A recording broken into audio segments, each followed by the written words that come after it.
Usa ka pagtuo, usa ka tingog, usa ka katawhan.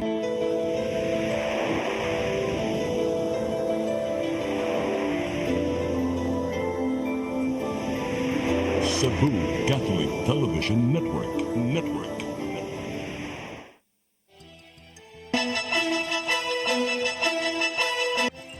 Uluhan sa mga balita sa Sayri 47. Juan Mandaue, Team Diretso sa Dakbayan sa Lapu-Lapu, Team Alagad Party sa Konsolasyon ug Team Jikoy sa Lalawigan sa Siquijor miduso na sa ilang Certificate of Candidacy. COMELEC nakatala na og 456 ka mga diduso sa ilang COC sudlang sa unom ka adlaw. Mga pugo politicians nga mudagang karong eleksyon gipasidanan sa Presidential Anti-Organized Crime Commission. Habal-habal driver ug angkas nga babay na hit and run sa Hagubiaw, Dakbayan sa Mandaue, pata. Sugbo, Kabisayan ug Mindanao, Pilipinas ug katawhan kutos maabot sa tong Sibya sa tibuok kalibutan mayong hapon. Live kita karon sa CCTN Channel 47 ug kini ang tulumanon sa nagunang kasayuran nga angay natong masayran. Ako si Dennis Tabat. Tulumanon sa patas ng mga balita ug opinyon. Ako si Danica Cabalias. Kini ang Sayri 47.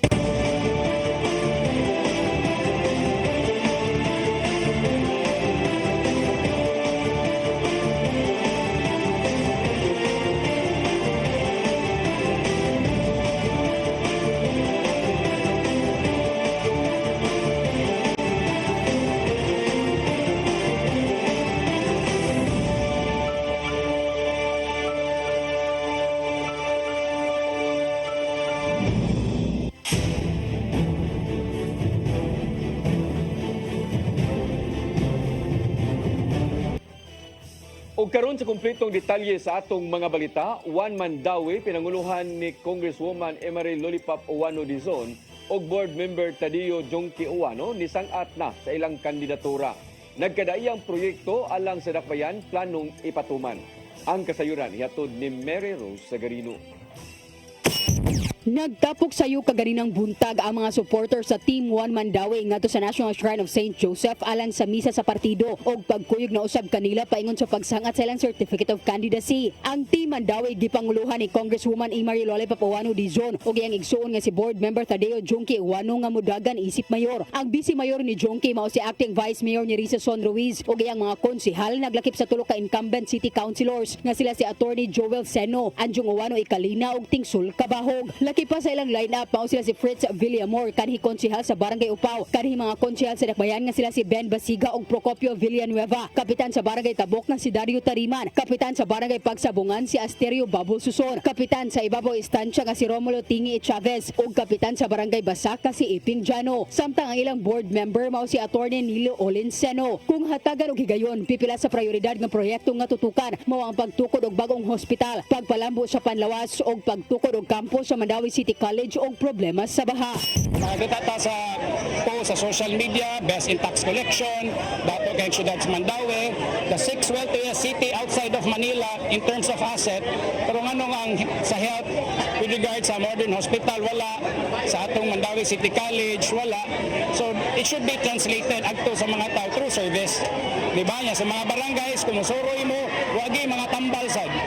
So man ato mga priority. Bahin sa itukod nga government center sa syudad, mato ni Jongki nga uyon siya sa bagong City Hall apan mas gusto niini nga ipatuman pinaagi sa public-private partnership aron walay magasto ang dakbayan. Samtang si Lollipop gusto usab nga ipadayon ang mga flood control projects sa termino niini pagkakongresista sa Mandaue. Giingon nga moabot na sa 2 bilyones pesos ang nagahinaalang sa nagkadayang flood control project. Which is our in Butuanon River, Mahiga Creek, o kanipod sa ato ang Basak Creek kuno nga, which is makadako kay tabang sa ato ang baha nato diri sa Mandaue. But of course, I will plan this together in coordination with Mayor Jongki Uwano. Mary Rose Sagarino, CCTN News. Kanhi Lapu-Lapu City Mayor Paz Radaza ug ginatibuk ang slate sa Team Diretso ubos sa PDP laban niduso sa ilang Certificate of Candidacy karong adlaw. samtang usa ka independente nga magpapiling konsehal sa Dakbayan ang niduso na usab sa iyang COC. Ang kasayuran hatod ni Crystal Joy Pelerca. Niduso sa iyang Certificate of Candidacy si kanhi Lapu-Lapu City Mayor Paz Radaza kaganihang alas 9:27 sa buntag sa ikapitong adlaw sa filing sa COC aron magpapili pagbalik isip mayor sa Dakbayan ubos sa PDP laban. Kuyog ni Radaza ang kinatibok ang line-up sa Team Diretso nga si Attorney Michael Dignos nga magpapili isip Vice Mayor ug si Ryan J. Yuson nga modagan isip kongresista. Ang magpapiling konsehal sa Team Diretso gilangkuban ni Edgardo Abejo, Carolina Acaba, Alan J. Amodia, Richard Apari, Rogelio Aying, Arsenio Berdin, Ferdinand Kahilog, Delano Eviota, Eduardo Patalinghog, Ernesto Tumulak, Teodolo Ibanez o Regina Ibanez. Mato ni Radaza nga ang ilang grupo nagrepresentar sa nagkadayang sektor maong nagkadayang serbisyo usab ang lauman sa mga uponganon gikan kanila. Gidugang pa ni Radaza nga ang iyang pagpapili balik isip mayor usa ka hangyo sa mga katawhan. Na-experience naman siguro nila ang akong pag-manage, ang pag-atiman sa mga katawhan. The reason why nga nidagan ko, it's the dili gyud actually nga on my own nga ang mga tao ni hangyo nga modagan kay para ato silang maatiman. Kay there were some things nga wa kayo sila nakuwang sa pagtagad. So this is it. Samtang si Yuson ni Butyag nga kini mo'y unang higayon niya nga nidagan sa pagkakongresista. Kung ugaling makalingkod sa mong posisyon, usa sa iyang tutukan nga mahimo ng libre ang mga tambalanan. Isan na sa atong mga gitagaag focus karon nga baguhon nato ang ato ang hospital nga ato himuon og cashless and cashierless hospital. Diin na niya nga mga upungan nun libre nun niya or free na niya nga moadto sa atong hospital. Wala na niya ibayad. Subay sa maong balita, usa ka independente ang niduso sa iyang COC kagahapong adlaw nga si Henry Cañete. Si Cañete mo'y pinakaunang ni-file og COC sa Comelec Lapu-Lapu ug magpapili siya isip konsehal sa Dakbayan. Crystal Joy Pelerca, CCTN News. Nisangat na sa ilang Certificate of Candidacy ang nagkadaiyang politiko sa Sugbo na weekend. Niadtong Sabado, si Cebu 1st District Representative Ria Gullas nisangat na usab sa iyang kandidatura alang sa ikaduhang termino. Magpapili usab pagbalik si Congresswoman Janice Salimbangon sa ikaapat nga distrito. Nisangat na usab sa ilang kandidatura si 6th District Representative Daphne Lagun nga nagtinguha nga magpapili pag-usab uban sa iyang bana nga Ako Bisaya Party List Representative nga si Sani Lagun. Si Cebu City kanhi konsehal Ninya Mabatid nisangat na usab sa iyang COC og nagtinguha nga mabalik sa konseho sa North District isip usa ka independent candidate.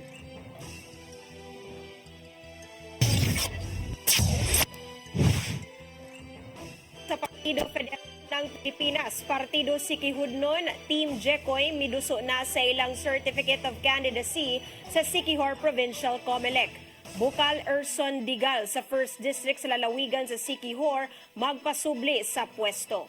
Ang kasayuran hatod ni Randy Gorion. Misangat na sa ilang kandidatura ang Partidong Federal ng Pilipinas, Partidong Sikihudnon sa Siquijor Provincial Comelec ni atong Sabado, Oktubre 5. Gisugdan ang adlaw sa usa ka Santos nga misa sa alas 7 sa buntag sa simbahan sa St. Francis de Assisi nga gitambungan usab sa ilang mga supporter. Magpasubli pagka-provincial board member sa unang distrito sa lalawigan sa Siquijor si kanhi Cebu Provincial Police Director Erson Digal sa umaabot eleksyon sa Mayo sunod tuig. Karon pa lang mapasalamaton si General Board Member Digal sa mga supporter ug mipasalig nga sa iyang pagpasubli ipadayon ang mga nasugdang programa o proyekto ug mag-uban ang tanan alang sa kalabuan sa lalawigan. Nakip sa mi-file sa ilang Certificate of Candidacy si Zaldi Jicoy Villa nga magpapili pag-usab pagka-kongresista sa Lone District sa lalawigan. Magpapili usab pagka-governor sa lalawigan si incumbent Jake Vincent Villa ug Vice Governor si Dindo Tumala. May kumplito usab sa line-up pagkabukal sa lalawigan sila si Bral Dia Tumarong, Johnny Humawan, Ronnie Wu, Attorney Ed Mark Baroy, Romel Dimagnaong, Irving Vios ug Hida Largo. Human sa ilang pag-file sa COC, gikuyugan usab sa grupo ang mga local candidates sa ilang COC filing dito sa Larina ug sa Siquijor. Ang Siquijor usa ka 5th class province sa Pilipinas ug kabahin sa Central Visayas. Gilangkuban ang Siquijor sa unom ka mga munisipalidad nga adunay kapin 90,000 ka mga registered voter.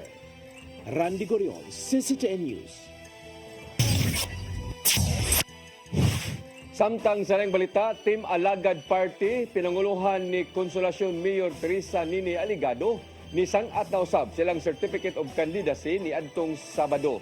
Samtang ang muatbang sa ilang grupo mao ang Team Usa Consolacion. Ang isang-at na usab sila kandidatura kaninang buntag. Ang kasayuran ihatod ni Mary Rose Sagarino.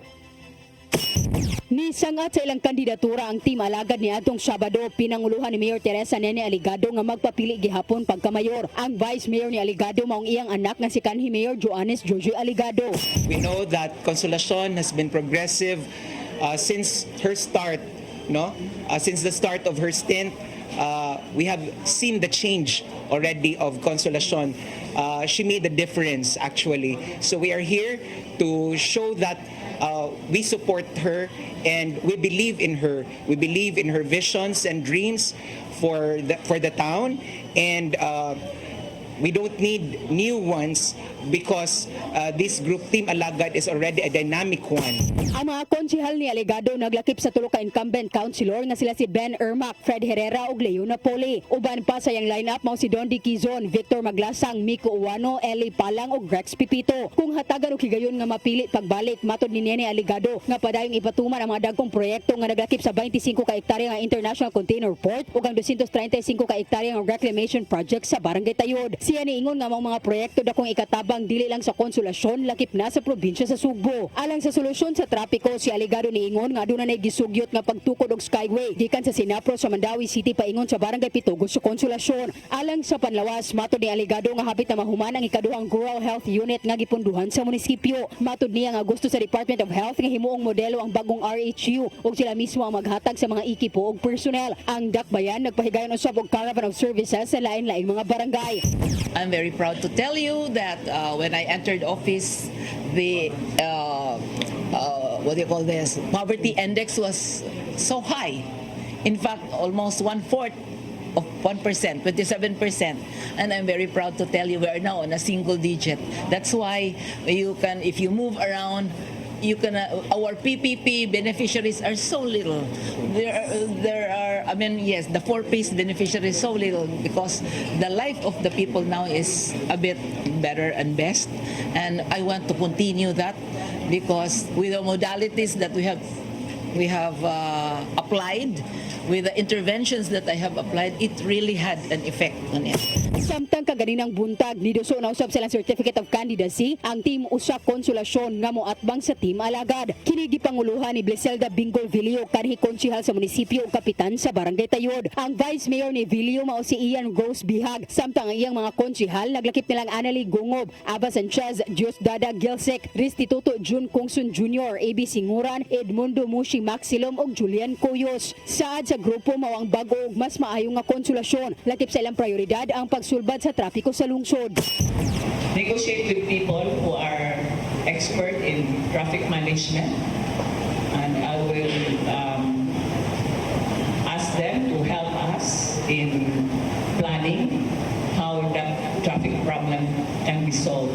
Kaya nakita na ko, one thing lang yun, ang atong mga traffic enforcer, walay training and seminar.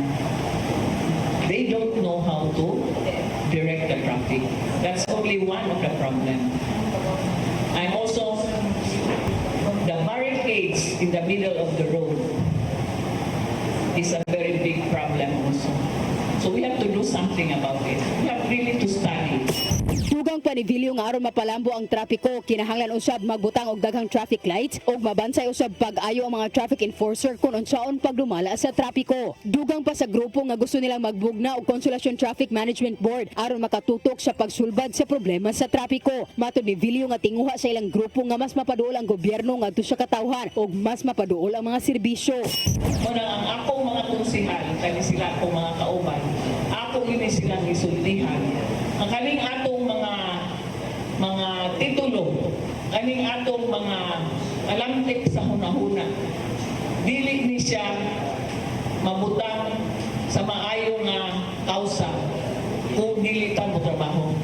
So kung kita gani tagaan gayon sa katawhan, nga mo serbisyo, nga mo dala sa renda sa kagamhanan diri sa atong lungsod, ato yung ipakita nila ang nakita mo trabaho, pugihan o dili tapulan.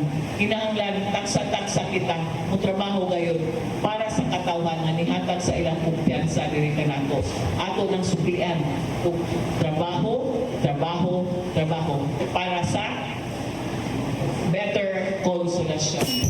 Mary Rose Sagarino, CCTN News. Mga niduso sa Certificate of Candidacy sa Sugbo sulod sa unom ka adlaw, miabot na sa 456. Gilauman na sa COMELEC ang pagdagsa sa ubang mga muduso atol sa katapusang adlaw sa filing period. Ang kasayuran hatod ni Gian Navarro. Sud sa unom ka adlaw ana sa 456 ang niduso na silang Certificate of Candidacy Lukop Sugbo. Sa gitunon nga ihap gikan sa COMELEC Cebu Province, siyam na ang niduso sa pagkakongresista sa ilang distrito. Samtang usa pa ang niduso pagkagobernador, wala pay vice-gobernador ug 11 ka mga board members. Sa kalungsuran ana sa 47 ang mudagan pagkamayor, 37 ka mga vice-mayor ug 351 ka mga konsehal. Apil sa maong ihap ang pipila ka mga personalidad ang niduso na sa ilang mga kandidatura. Sa nilang 1st District Representative Rhea Gulias ug 4th District Representative Johnny Salimbangon diin, pulos silang mga re-electionist. Magpapili pagbalik si 2nd District Representative Edsel Galios alang sa ikaduhang termino. Akong gisaligan nga ang akong mga binuhatan gikan pa sa akong pagkamayor, gikan pagka board member, o karon nga nakita o natilawan na sa mga katawhan, munay igo nga musulti sa akong pagbarug karon. Samtang first time milansar ang negosyanteng si Joselito Navarro aron magpapili sa pagkakongresista sa 7th District. Loy mga tao, and then walay healthcare system nga maayo, walay infrastructure nga maayo. Unya, di ka namin is maragwa katuyok. Apil usab sa mga niduso sa kandidatura ang iyang kaatbang nga si Patsy Calderon isip 7th District Representative. Both usab nga bakig atbang sa incumbent governor ang usa ka retiradong seaman gikan sa lungsod sa Carmen nga si Valeriano Doy Hinco. Samtang sa kalungsuran nakaduso na ang mga incumbent officials sa Camotes Group of Islands sa ilang posisyon. Miduso na sa nakalabayng weekend silang Poro Mayor Gary Rama, Tudela Mayor Jojo Solante, San Francisco Mayor Al Arquiliano ug Pilar Mayor Winky Santiago isip re-electionists. Sa lungsod sa Cordova, miduso na sa kandidatura si Mayor Cesar Didoy Suwan aron magpapili pagbalik kuyog ang iyang slate. Ang mga wala nila natilawi sa una, sa ato karon nga administrasyon, ilang natagamtam ang kahapsay, ang kamaayo sa pagdala sa lungsod. Sa pabalik sa pagkamayor, si Kanhi Cordova Mayor Techi Sitoicho ug kuyog ang iyang slate.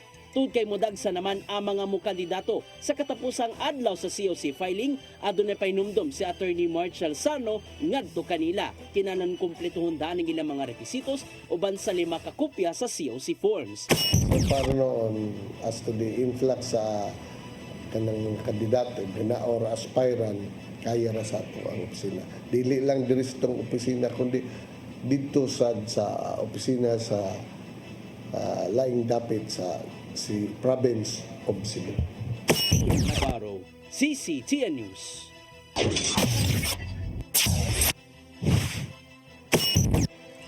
Musunod, mga pugo politicians nga mudagan karong eleksyon gipasidan-an sa Presidential Anti-Organized Crime Commission. Kana og daghan pang mga balita sa pagbalik sa Sayre 47.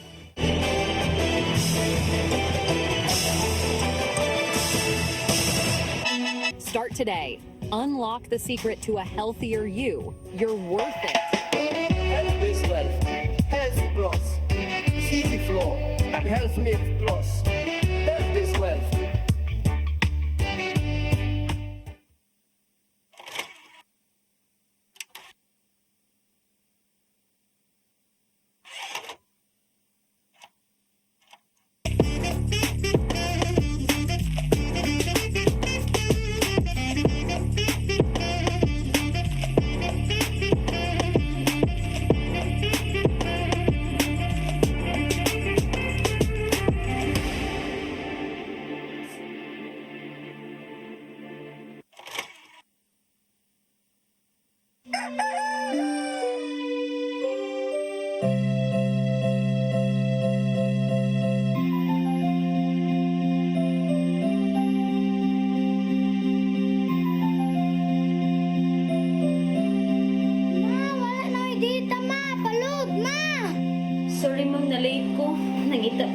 para internet sa kong anak, ma'am. Ay, wala na yung problema. Mag-Sinisibu. Sinisibu, Sinisibu. For your internet connection. And for the signal of your cable TV. So fast and straight the transmission to your phone. Sinisibu. Sinisibu, Sinisibu. Offers you to have fiber optics. For your viewing experience, perfect and clear so fast. So great and affordable for you to enjoy. Sinisibu Television Network Incorporated offers fiber to the home broadband internet bundled with fiber to the home cable TV connection. Sinisibu Television Network Incorporated with its operation in Metro Cebu and the whole province of Cebu soon. And affordable for you to enjoy. Sinisibu. Ang kinabuhi puno sa hagit. Sumpila ka, Dria! Ay, paginarte! Pagdita ka! Puno sa pangutana. Bata pa gani ka kayo? Nagpuyab-puyab na ka? Kinsa man ako ang masakitin ako din ay karoon ang kinsa! Kung si buti mo'y pasabot, Daddy! Puno sa luha. Pagpili pa, ako nga imong anak o kanay imong mga babae. Kasuko.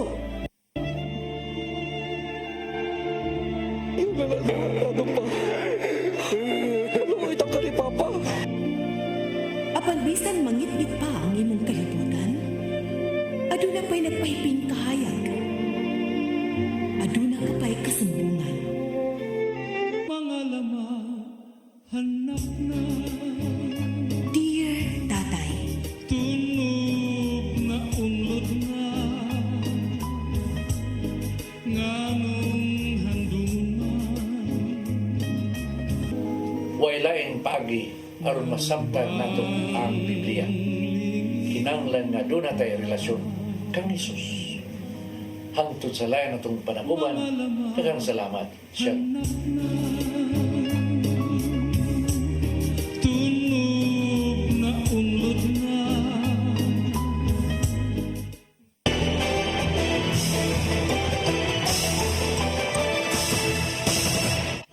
Balik sa atong mga balita, Presidential Anti-Organized Crime Commission ipahimangno sa mga pugo politicians nga mudagan karong eleksyon.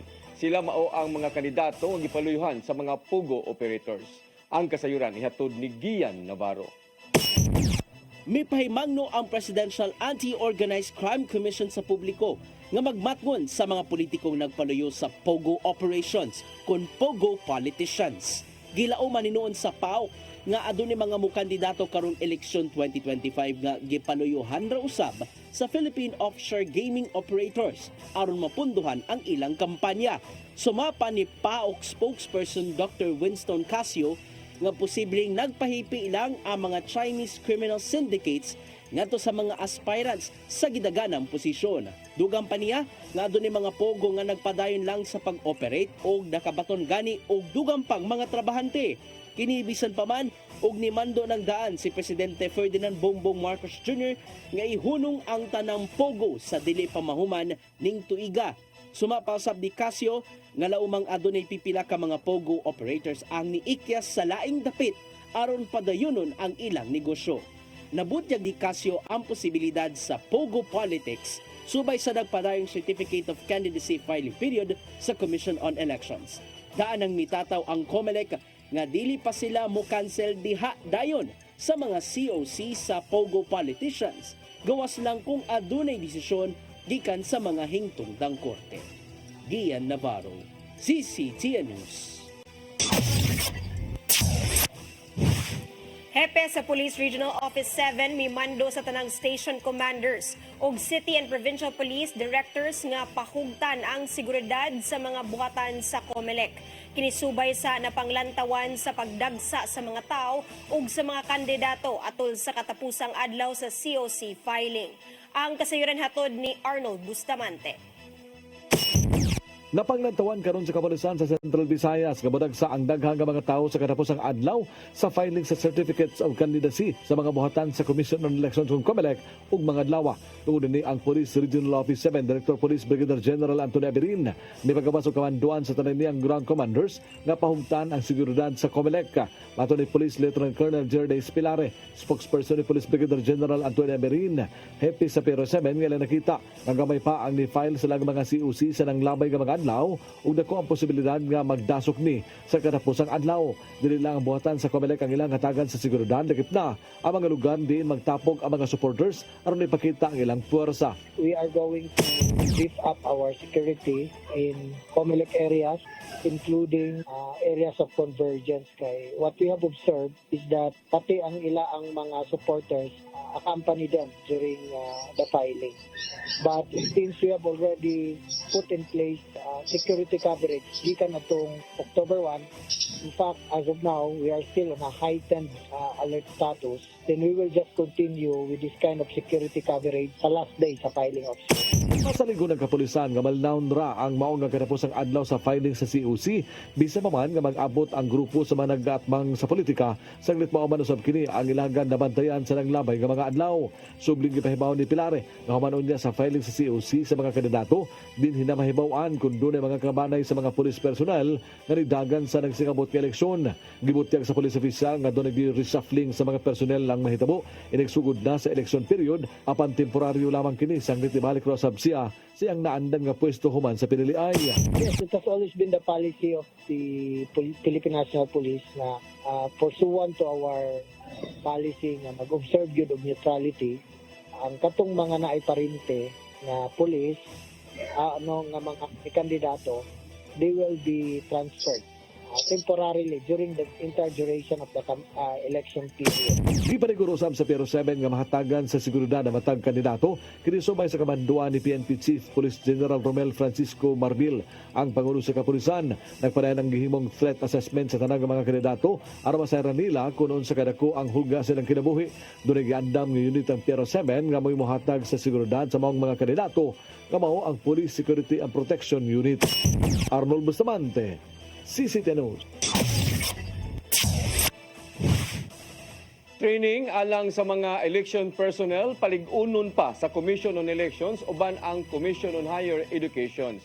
Usa sa mga bansayon mo ang teknikal nga aspeto sa paggamit sa automated election systems. Ang kasayuran ihatod ni Gian Navarro. Lauman ang mas advanced nga training ngadto sa mga election personnel subay na sa paggamit sa mga bag-ong voting machines. Nagpirmahanay niadtong Sabado ang Commission on Elections o Commission on Higher Education alang sa pagpahigayon og educational training may labot na ang information technology. Kini aron mas palambuon pa ang kahanas sa mga sakop, ilabi na ang technical support personnel o gubang technicians. Ubos sa mga kasabutan, ang mga ana sa universidad o gubang higher education institutions ang mutudlo sa mga election personnel. Gipasabot ni Cebu Provincial Election Supervisor Attorney Marshall Sarno nga kinahanglang ma-level up pa ang kahanas sa mga election officers. Kay sagad sa mga problemang nasugatan matag eleksyon, mao ang kakulian sa voting machines. Kung ang tag-serve sa election, at least naasa ng check. Sa una, kalabanan sa ding serve na to, ang kinimang sa DepEd. No, hopefully, madungag-dungagan o taga-check. Mao nakita niya among panginahanglanon aron dili magkalisod sa pag-troubleshoot sa mga kukulian gikan sa pagbotar hangtod sa paggatod sa resulta. Ilabi na nga bag-o mga voting machines ang gamiton sa COMELEC gikan sa bag-ong supplier. Pero sa pag-repair sa ato ang mga machines kay basig na agyoy kana bang natawag nato mga guba yung anak mong ginaang machine. Sa lokalidad, unaon sa pag-train ang mga election officers bahin sa mga bag-ong voting machines ug sundan kini sa mga Board of Election Inspectors ngadto sa kalungsuran. May tabok kini sulod sa first quarter sunod tuig. Gian Navarro, CCTN News. Si Acting Mayor Raymond Alvin Garcia anda mo dumala sa hangtod mahuman ang kasamtangang termino karong 2025. Samtang kampo ni suspended Mayor Michael Rama nagpatabang na sa Korte Suprema. Ang kasayuran hatod ni Crystal Joy Pelerca. Andam nang dumalaon ni Acting Mayor Raymond Alvin Garcia ang dakbayan sa Sugbo hangtod nga mahuman ang termino karong Hunyo 30 tuig 2025. Taliwala kini sa nahimong desisyon sa ombudsman bahin sa pagtaktak kang suspended Mayor Michael Rama sa iyang pwesto. Gimanduan niyang daan ang mga empleyado sa Cebu City Hall nga kinahanglang magpadayon sa pagtrabaho nga business as usual. Sanglit tiwasuno na lang ang mga nasugdan sa kasamtangang administrasyon isip pagsanong na usab sa local government code. But here, ni supersede naman ni ang decision sa ombudsman already placing or meeting a penalty now of dismissal from office. No, so kung dismissal from office, then it becomes a permanent incapacity. And as such, I now have to serve as mayor for the unexpired portion of the term of office of Mayor Mike. Samtang gitahasan na niya ang mga empleyado nga kinahanglang padayunon ang ilang mga trabaho alang nasakayuhan sa mga konstituwente. I've been meeting the department heads. Nothing has changed so far. Everything remains the same. My priority on health is the same. On the gubat sa baha remains the same. Sa laing bahin, nagpatabang na si Rama sa Korte Suprema bahin sa nahimong gidangatan karon. Niduso ang legal team karong adlaw og petition for certiorari and prohibition batok sa Commission on Elections bahin sa pagpahamtang sa perpetual disqualification sa iyaha. Maong nanawagan siya sa labing taas nga korte nga kung mahimo ideklarar nga null and void ang resolution sa COMELEC nga mao ang pagkanselar sa iyang kandidatura. Mahinumdumang guilty siya sa ombudsman tungod sa kasong nepotism o grave misconduct. Cristel Joy Filerca, CCTN News. Sugda na ang pagtukod sa bag-ong Civic and Business Center sa lungsod sa Dumanhog nga mokabat sa 600 milyones ka pesos. Gipanguluhan ni Governor Gwendolyn Garcia ang groundbreaking sa itukod nga pasilidad sud sa 27 ka hektaryang luna sa Barangay Tapon. Nasayran nga moong replika sa provincial capital ang mao nga Civic and Business Center aron pag-ila sa naaging gobernador nga nagikan sa lungsod sa Dumanhog. Mao nga gituyo ni Mayor Gungun Hika nga ihalad ang mao nga infrastruktura kang kanhi Governor Pabling Garcia. Sa higayon nga mahuman na kini mahimutang sa mao nga pasilidad ang mga buhatan sa pipila ka ahensya sa gobyerno, establishmento o sports center. Gitudo ni Pope Francis si Caloocan Bishop Pablo Virgilio David isip bag-ong cardinal kagahapon. Usa si David sa 21 ka mga bag-ong cardinals nga gikatakdang i-install sa Vatican karong Disyembre 8. Ang presidente sa Catholic Bishops Conference of the Philippines nga si David mao ang ikanapo nga cardinal sa Pilipinas. Nasayran nga ikaduha ang cardinal sa labing taas nga posisyon sa simbahang Katoliko. Gikalipay hinuon sa obispo sa Caloocan City ang nahimong anunsyo ni Pope Francis kagahapon pagkahuman sa Angelus sa Vatican City. Sumapa siyang social media post nga andam ng alagara ng Ginoo alang usab sa kaayuhan sa kinabag-an.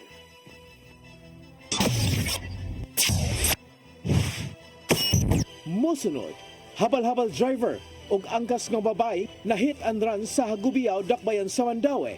Patay. Kana og daghan pa mga balita sa pagbalik sa Sayre 47.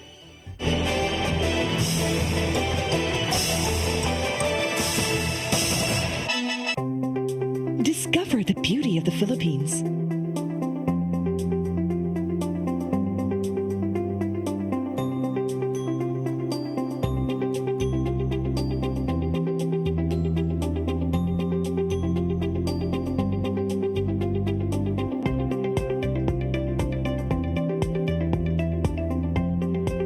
With Philippine Airlines, the country's flag carrier.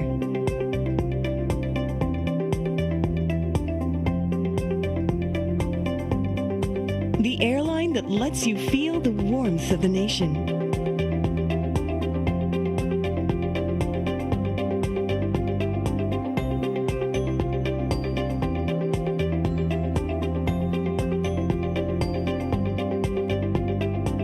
Mabuhay.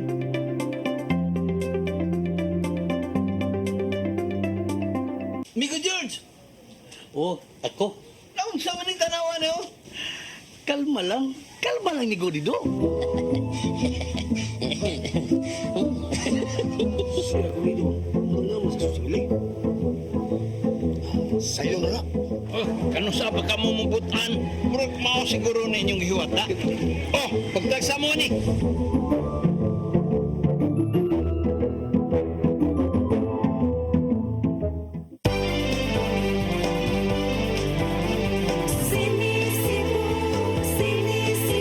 For your internet connection and for the signal of your cable TV. So fast and straight that transmission to your home.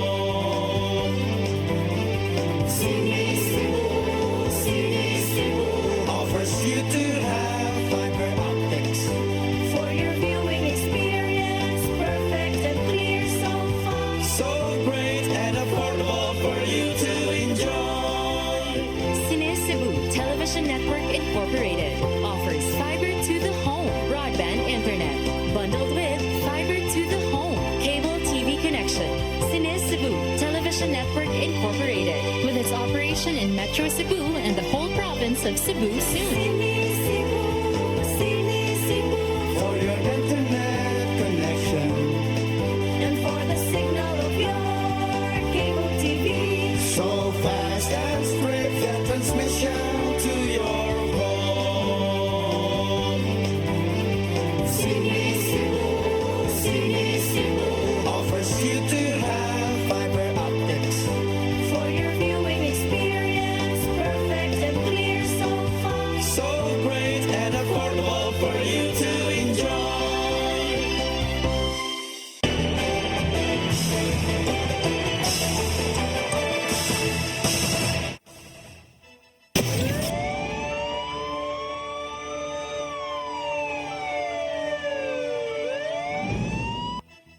Balik sa ato mga balita, patay ang habal-habal driver ug ang iyang angkas nga babae human mahit and run sa usa ka sakyanan sa barangay Hagubiao, Dakbayan sa Mandaue kagahapon sa kadlawon. Ang mga biktima giila nga sila si Richard Mulihon Kiaot, 53 anyos, samtang ang backrider ini mao si Ninya Lugarta, 54 anyos, ug sa inisyal nga investigasyon sa Mandaue City Police Office nasuta nga ang mga biktima nagbiyahe paingon sa barangay Basak samtang ang sakyanan sa Picas Lane. Nikalit kini og counterflow hinungdan sa panagbangga. Human sa itabo, misutoy ang sakyanan sa pagpadagan paingon sa lungsod sa Konsolasyon ug padayon pausab sa ang kapulisan sa pag-ila sa mga driver o sa driver ini.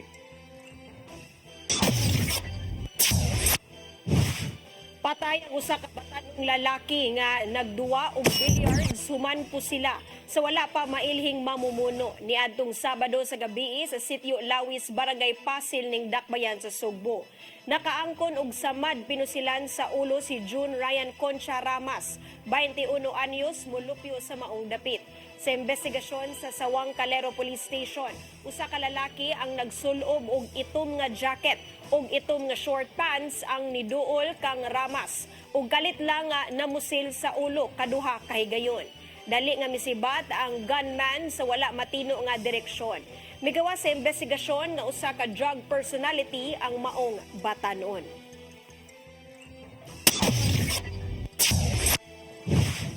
Lapu-Lapu City Police Office di pahigayon og investigasyon sa giingong mga pulis sa Station 4 nga nangdagmal sa 20 anyos nga criminology student.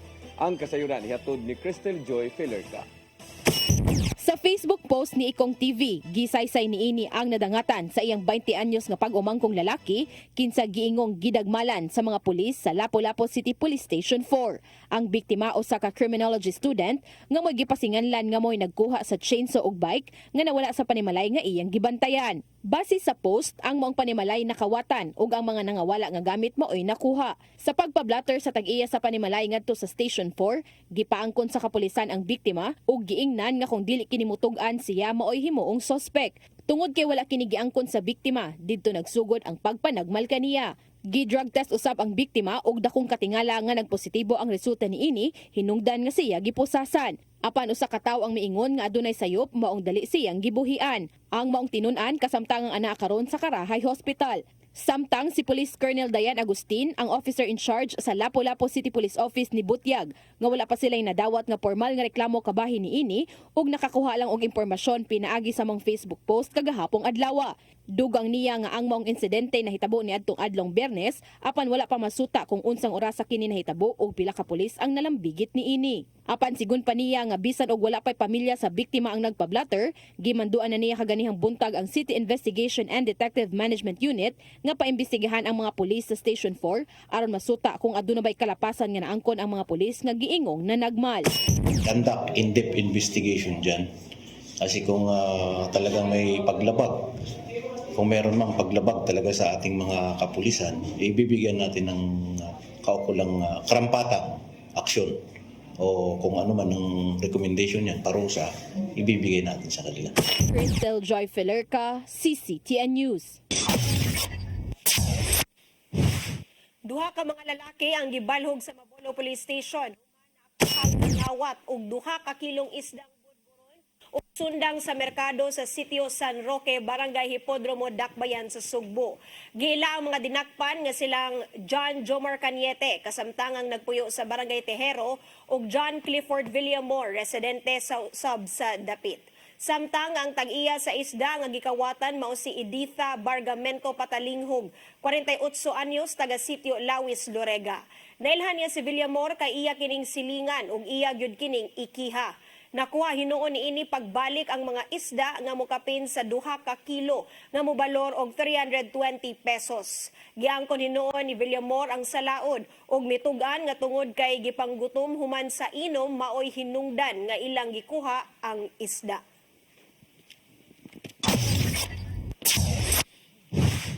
Mao kadtong naglangkob sa atong mga balita sa Sayre 47, ako si Dennis Tabar.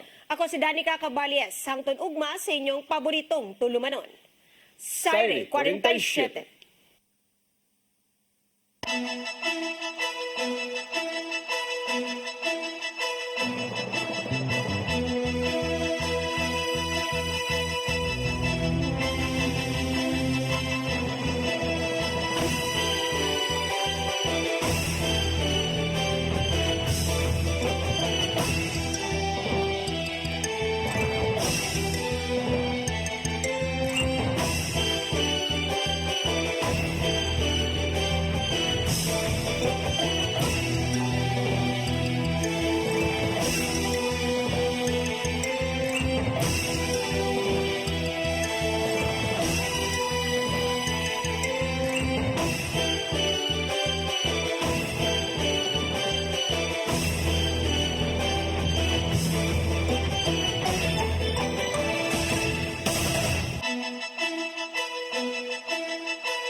barangay chairman o kagawa, di hahaba rin kapalpakan nila. Eh kung may matitino, mapuputo talaga yung katinoan.